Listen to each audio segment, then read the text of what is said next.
G'day guys and welcome. My name's Michael and I am the Deadaussiegamer, here to share with you my tips, tricks, ideas and strategies for playing and running tabletop role-playing games. Today's player archetype video, we are going to be taking a look at the Jester. That's right, fun-loving and entertaining characters who want to do nothing more than to socialize, have fun and entertain everyone at the table. Now, sometimes this can be an absolutely fantastic way to engage your group, but other times it can get a little bit out of hand.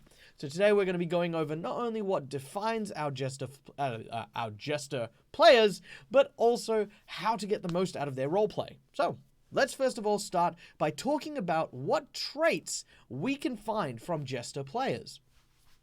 Firstly, I think we need to break Jester down into three categories. I like three categories. Three is a magic number. So the first is what I like to call the immersive Jester. The immersive Jester builds characters that are fun and optimistic in a world of fantasy. They are a part of the world and they interact with it in a reasonable way. Often they can act as the moral compass of the group, being lighthearted and ensuring that everyone is constantly in a state of feeling like they are achieving stuff, having fun, and going on a quest, being this awesome and magical experience. Now, the benefit of this is that, well, it means that everyone is constantly being encouraged to continue the adventure. The problem with it, though, is if you do tend to, as a GM, accidentally, I don't know, kill the Jester, yeah, that can kind of work back against you. So you always got to be kind of cautious. So that's the in-game Jester. In-game Jesters are a lot of fun, probably my favorite of these three. The second type is what I like to call the Chaos Jester. The Jester who is just trying to be funny in any and every circumstance. Now, while that can kind of work with some characters, especially those who are in some way, shape, or form deranged, I've definitely seen more than my fair share of deranged comedy rogues, often you'll find that they have a double-edged sword. Sometimes it's great because it means that everyone's having fun and everyone's having a good time. Other times it can really hamper your narrative by ruining the atmosphere or by throwing in something inappropriate when you're really trying to get the players involved or engaged in something.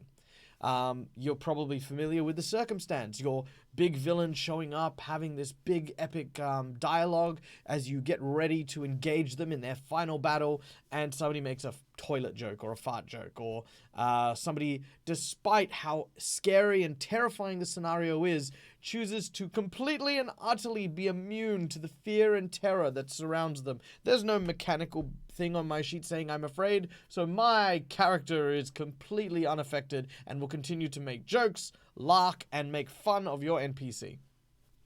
We've all seen it. We've all been there. But yeah, like I said, everything in moderation. That's kind of funny sometimes. The third and final type of Jester player is, well, okay, so this one can be fun in tiny doses, and I say tiny doses, but we're talking about the meta Jester.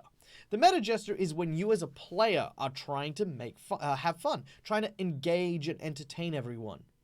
As a GM, this is a fantastic trait. It's a fantastic way to be, because being a GM is all about entertaining people. It's all about having an audience and being able to engage them. The Jester is someone who sits at the table as a player and will also try to entertain people. This can sometimes be great and be a help to the GM, as everyone is always in a state of enjoyment, they're having fun, they're engaging, they're laughing, but sometimes you can go a bit too far with the meta gesturing.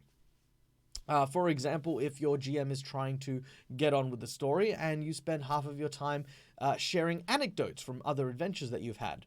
Or perhaps you're sharing a meme you saw on Facebook, or maybe even talking about some ridiculous ideas you have for your next character. Or hey, do you remember this one time that we did this thing, and that thing was really funny, and then, Bill farted, and it was great. These stories and stuff can be fun, but at the same time can unintentionally hinder your game. So with this in mind, how do we then deal with Jester-type players? To deal with Jester-type players, we first need to, of course, understand what type of characters Jesters play. Now, you might think Jesters always play chaotic characters, or they always play, clownish sort of characters, like, the rogue who always steals stuff, or the cowardly gnome, While this is true, there is actually no distinct limitation to what a jester will play. Comedy is something that happens in so many different flavors. You don't need to necessarily be a slapstick character to be a comedian. In cultures such as Japan, there is routines that are used for variety shows where they have a straight player and a foil. So you have the straight man and the foil, where it would come down to the foil doing something ridiculous and the straight man being the person who reacts to it. A great example of this would be my character of Jaggerjaw from the Ghost of Saltmarsh. Now, Jaggerjaw I built as a straight man comedy character. So he is very serious, very stern, very stoic, but he is in a scenario where he's surrounded by people who are funny, quirky, doing silly things, and his humor actually comes from reacting to those things. So, for example, I had an octopus thrown at my head. I spent half my time peeling off this octopus from my character's face before I pelted it back at the guy who threw it at me. That's not really funny in terms of in-game, like the character is still serious, but it's funny to the audience, to people watching it. So that's kind of what I'm trying to dig at here with the character design, is it doesn't have to be a slapstick character to be a jester character. But that doesn't help us, does it? Michael telling us that everything can be a jester. So, for me, each 3 types of jester is more important than knowing what character they are playing. What character they are playing is simply the conduit in which they wish to express their entertainment. Whether that's through a noble paladin who has a ridiculous voice, or whether or not it's through a druid who, for some reason or another, creates mushrooms and talks to them like some sort of mad person. The character design, not really going to help you in terms of playing with the jester, because they can literally play anything. Because at the end of the day, they seek fun, and they make fun where they go, and that includes with character building as well. All right. Moving on, let's talk teamwork. How do you work in a team where someone is playing a jester character? Well, if you are a jester player and you are with a whole group of people, then you're probably like me. Your natural state is to entertain people. You want people to find interest in what you are doing by making the stuff that you do engaging and fun and, entertaining. I'm going to tell you the same thing that I kind of wish someone told me back when I first started all role-playing and stuff. And that is, and I mean this with all the seriousness in my heart, you are an interesting person. You are an engaging, entertaining, and fun individual. And people care what you think and what you have to say. You do not need to be bold and vibrant and the center of attention in order to be interesting, because the people around you are already interested in you by the sheer fact that they spend their time and dedicate moments of their precious life to being in the same room with you to play a game that you all share a common love of. My biggest problem was that I always thought that I had to be interesting. I had to be entertaining, because if I wasn't, then no one was having fun, or that the people around me weren't interested in what I was doing. So I really wish that someone did tell me that really early on. I'm getting kind of emotional now. I really wish someone told me that, because for the longest time I thought I had to play this particular way. I had to be the fool. I had to be the entertaining one, because no one else was being fun or entertaining or engaging, and if everyone was all moody and broody and this is a dark world filled with grittiness, everyone was kind of bummed out and sad, but yeah, it was when I figured out that you don't need to entertain people. You would be entertaining by what the GM presents you and by the way you engage and interact with it, that finally got me to that point where I could start really exploring my level of roleplay. So there's that. I give that to you. Yeah, enjoy. Stop it, I'm getting emotional. All right, I'm going to move on. It reaches home to me because, I play with a lot of young people as well. And the young people that I play with also do remind me of myself. And the Jester archetypes, whenever I see a Jester player come in and they're like a 13-year-old kid and they're sitting down to play for the first time and they think that they need to have they need to make jokes at literally everything, I sit there and I'm like, my heart breaks because I'm like, oh, that's me. It's a little me, except, like 30 years younger. So yeah, that's my thoughts on that. I'm gonna move on. Playing with a jester. Okay. So let's say that you are on a table and someone is constantly acting the fool. Well, just like there is the 3 different archetypes, there are 3 different ways to deal with a jester player. If you're dealing with the immersive jester player, you generally are all right. If anything, your best bet is to try and give them fuel for their comedy. Make sure that the jester never loses that soul that lies within them.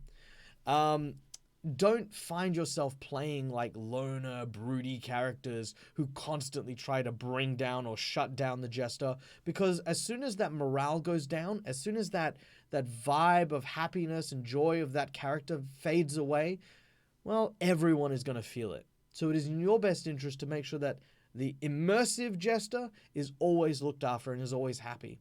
Even if you kind of don't engage them on the same level, if something happens to them, to have your character have a visceral reaction, somebody casts Fireball, the jester goes down, you stop for a moment and place yourself between the jester and the enemy and say, while he's unconscious, now you've done it. You've hurt my best friend, and you will pay for that. Moments like that really are treasured by jester players, especially the immersive ones. As for the chaotic ones, the ones who make jokes out of every circumstance, I don't believe that there is any wrong way to play. But I do believe that everyone has their limitation. My advice, don't stifle your limitation. Do not bottle up your feelings and allow a person who is in one way, shape, or form hindering your enjoyment of the roleplay continue without being honest with them. Communication on a table is so important. Don't victimize them. Don't say, hey, don't do this. But approach them and say, hey, listen, look, I'm really wanting to get into my character. I really love the story I've written, and I love the story the GM's taking, but I'm finding it kind of hard to get into it when all the serious moments are kind of just dissolved by the jokes. Sure, we can joke around when we're in town, we can joke around in the smaller fights and things like that, but if we've got like a boss fight or a mini boss fight, do you mind if we just, sort of get the role playing in before you start making crack wise at them? Yeah, is that okay?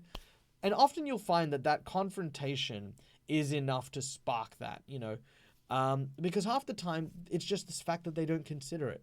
And like I said, I know when I was doing it, I did not consider the fact that it was hindering the people around me. I just thought that nothing interesting is happening, or, oh wow, this is really dull and gloomy. I should cheer everyone up by making jokes.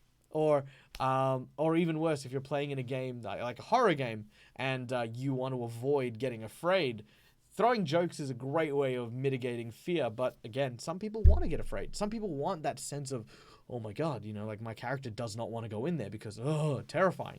So just confront them, but do so politely, gently, and just express what you would like and how you feel, not what they should be doing and how they should act. Don't do that. All right, the third and final one is, of course, the meta jester. The meta jester is fueled by you. You, the player, you, the GM. If you allow it to happen, it will continue to happen, and it'll grow and grow and grow. It enforces the idea that it is okay to stop during a game in order to just do those kind of metagame things and just have a bit of a laugh. Now, don't get me wrong, some tables are great for that. I definitely know more than my fair share of Australian tables where everyone does nothing more than crack a beer, sit down, and maybe get through an hour in a 4-hour session of actual roleplay. The rest of it is just spent laughing, drinking, sharing stories, and all of that. But that's that type of game. If you join a type of game and, there is a player that is doing that, just don't engage. Just say, oh yeah, no, I'll check it out later. Or if they're sort of telling you an anecdote, it's like, oh, hang on, give me 1 minute. I'm just listening to this. If you're a GM in that position, there are other things you can do. But let's talk about that as we go into... Oh, no, we'll talk about it now. Got some time. So if you're a GM and you want to mitigate the jokes and stuff like that, the most powerful tool you can do apart from to obviously, as I mentioned, approach them and express yourself, is silence. Wait for the jokes to end.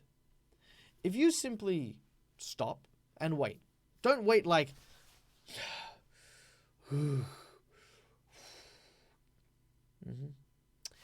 don't like sort of non-verbal communicate that you're angry or you're annoyed, because you're in a social situation. You know, you don't want to convey that you're angry or annoyed.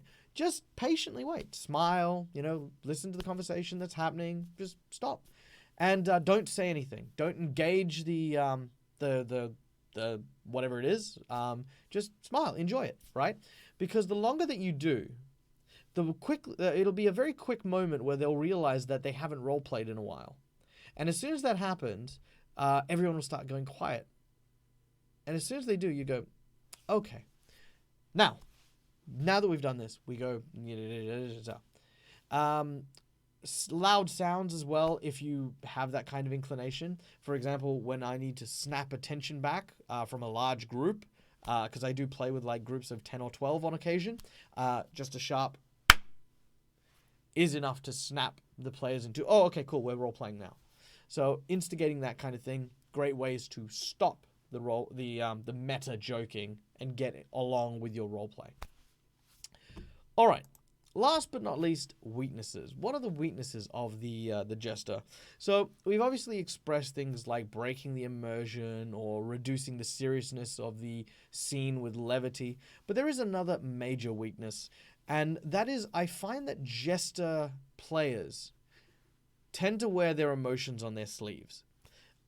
Being told that you can't have fun or you can't, entertain and things like that, that can really affect someone who is of this archetype.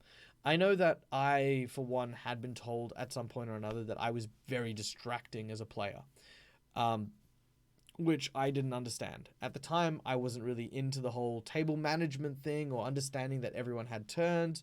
I was brand new to the game, and being told outrightly, hey, look, your character's just way too distracting. Can you be quiet for a while just so that the others can have a turn?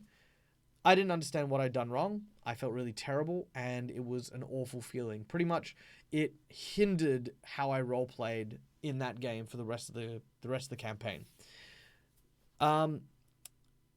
Bearing that in mind, I'm never one of these people who sort of say, oh, you should always take everyone's, emotions into consideration. You should be gentle. You should be delicate. Sometimes people do need a kick in the ass. I know I needed a kick in the ass. But just remember that if you say something hurtful at the start of a game or even during a game, that will impact your entire game. If you say something at the end of a game, or if you say something during the week, then at least there's some time to process it, to actually overcome those weaknesses, and to address any issues that are occurring. Even if you gently remind them at the start of a game, that also helps as well. So bear that in mind, that, at least I feel a lot of Jester players wear their emotions on their sleeves during a game as well. Alright guys, well, that's all the time we've got for today. Thank you so much for joining us. I hope you enjoyed this video. If you did, be sure to hit that like button, be sure to hit that subscribe button. Go check us out on all of our other medias. Come say hi to us on Discord. We have a really engaging community that's engaging in a whole bunch of really cool discussions. And if you want to support the Deadaussiegamer, head on over to our Twitch channel and come and subscribe to us there, where you can watch me play a couple of games. We're going to be doing a few new shows coming up soon, which will be kind of interesting, so you guys will actually be able to chat with me directly. And of course, if you want to support us financially, head on over to our Patreon page at patreon.com/DeadAussieGamer, whereas for as little as $2 a month, you can really help us by keeping the lights on and making sure that the channel continues to grow and expand. Till next time, guys, as always, game hard or die trying. See yas!